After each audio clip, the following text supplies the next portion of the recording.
বৈষম্য বিরোধী ছাত্র আন্দোলনের মুখে গত সোমবার প্রধানমন্ত্রীর পদ থেকে পদত্যাগ করে ভারতে পালিয়ে যান শেখ হাসিনা। এরপর পুলিশের সঙ্গে আরও বেশি সহিংসতায় জড়িয়ে পড়ে বিক্ষুব্ধ জনতা। এতে বহু হতাহতের ঘটনাও ঘটে। উদ্ভূত পরিস্থিতিতে কর্মবিরতি যান অধস্তন পুলিশ সদস্যরা।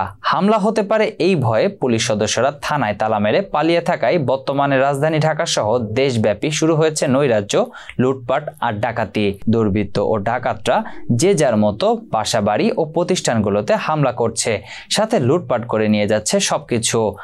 রাত গভীর হলে আতঙ্ক বাড়ছে রাজধানীবাসীর মাঝেও। বুধবার দিবাগত রাত 12টার পর থেকে রাত 3টা পর্যন্ত বিভিন্ন এলাকায় ডাকাতির ঘটনা ঘটেছে। জানা গেছে রাজধানীর মোহাম্মদপুর সহ উত্তরা এবং রাজধানীর গুরুত্বপূর্ণ অনেক জায়গায় ডাকাতির হামলা ঘটেছে।